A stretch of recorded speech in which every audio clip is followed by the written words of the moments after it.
Hello student, हम 8th class के history का जो 3rd चैप्टर है ग्रामीण क्षेत्र पर शासन चलाना, उसके एक पार्ट बना चुके हैं। नेक्स्ट पार्ट के विषय में बात करते हैं। हमने देखा था कि चालकान ने जो स्थायी बंदोबस्त जो लागू किया था, उसके बाद एक नई व्यवस्था आती है आपकी मुनरो व्यवस्था जिसे बोला गया है। इसको होल्ट मैकेंजी ने लागू किया गया था। हम इसको रेतवाड़ी व्यवस्था भी बोल सकते हैं। होल्ट मैकेंजी ने जिसको लागू किया 1822 में। हम पढ़ते हैं कि एक नई सदी की शुरुआत में कंपनी ने बहुत सारे अधिकारियों की एक बात का यकीन हो चुका था कि राजस्व बंदोबस्त में दोबारा बदलाव लाना ज़रूरी है, क्योंकि स्थायी बंदोबस्त में तो स्थायी निर्धारित कर दिया गया था। जब कंपनी को शासन और व्यापार के अपने खर्चे चलाने के लिए पैसे की ज़रूरत हो तो वह स्थायी रूप से राजस्व तय करने काम कैसे चला सकती है, क्योंकि खर्चा बढ़ता है तो स्थायी राजस्व कैसे हो सकता है। बंगाल प्रेसिडेंसी के उत्तर पश्चिमी जो प्रांत रहे हैं, मतलब ज़्यादातर हिस्से उत्तर प्रदेश के उसमें आते हैं, पश्चिम प्रांत में। होल्ट मैकेंजी नामक एक अंग्रेज ने नई व्यवस्था तैयार की जिसमें 1822 में से लागू किया गया।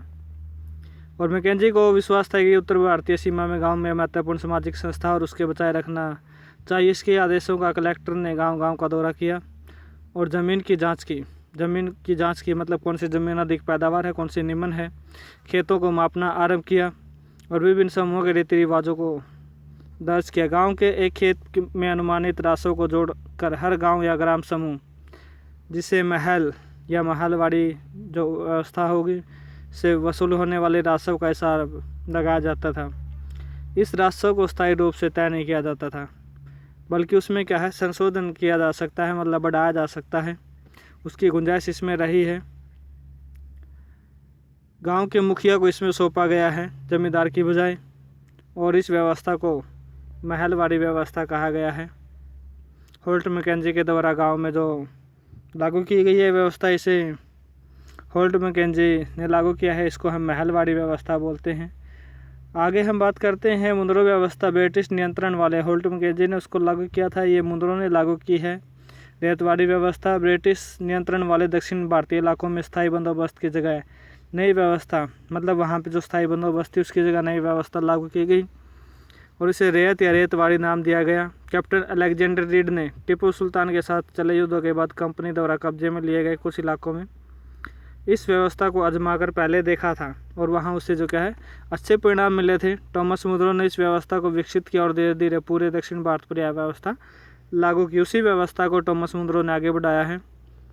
रीड और मुनरो को लगता है कि दक्षिण में परंपरागत जमींदार नहीं थे, इसलिए उनका तर्क है कि उन्हें सीधे किसानों से, रेत मतलब क्या है, किसान है, से बंदोबस्त करना चाहिए और पीढ़ियों से ज़मीन पर खेती करती आ रही हैं। राजस्व आकलन से पहले अपने खेतों का सावधानीपूर्वक और अलग से सर्वेक्षण किया जाना चाहिए। तो मुनरो का मानना है कि अंग्रेज़ों को पिता की बातें किसानों की रक्षा करनी चाहिए, वो बातें यहाँ ज़मीन को पैमाइश करनी है। सब कुछ ठीक नहीं था। नई व्यवस्था लागू होने के बाद महज कुछ सालों के भीतर उनमें समस्याएं दिखाई देने लगी किसानों को, क्योंकि ज़मीन से होने वाली आमदनी बढ़ाने के चक्कर में राजस्व अधिकारियों ने बहुत ज़्यादा राजस्व तय कर दिया था, मतलब जो लगान है बहुत लगा दिया था। किसान राजस्व चुका नहीं पा रहे थे, लगान नहीं चुका पा रहे थे, रेत गांव से भाग रहे थे, किसान गांव छोड़कर भाग रहे थे। बहुत सारे क्षेत्रों में गांव वीरान हो गए क्योंकि लोगों ने गांव छोड़ दिए। अब आशावादी अफसरों की उम्मीद थी कि नई व्यवस्था किसानों को संपन्न उद्यमशील बना देगी, लेकिन ऐसा कुछ भी नहीं हुआ। किसानों को जो क्या है उन व्यवस्थाओं ने बर्बाद कर दिया।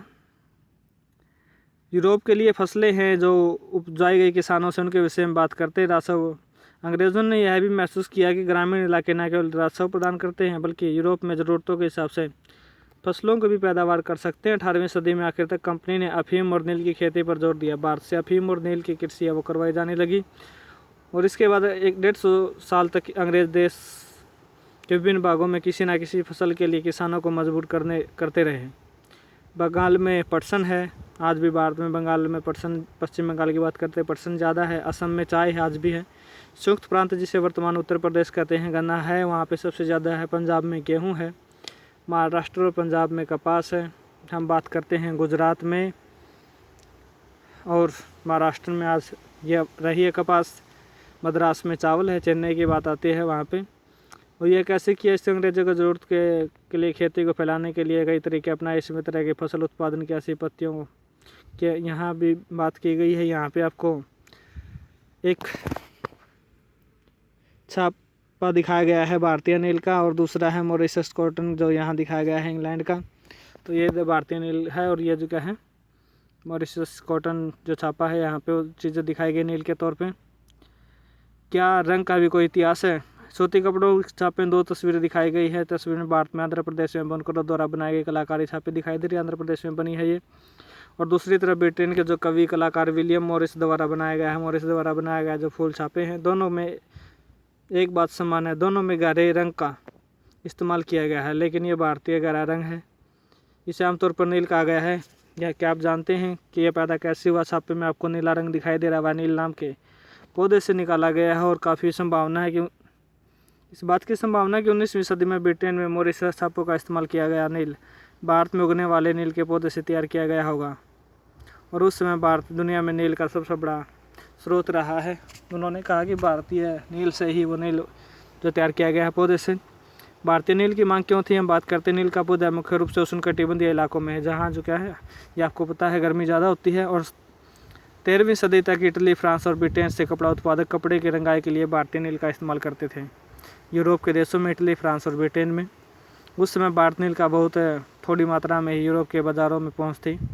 उसकी कीमत भी बहुत ऊंची होती थी, इसलिए यूरोपीय कपड़ा उत्पादकों को बैंगनी और नीले रंग बनाने के लिए वुड नामक पौधे पर निर्भर रहना पड़ता था। ये एक नील की तरह ही एक वुड नामक पौधा है।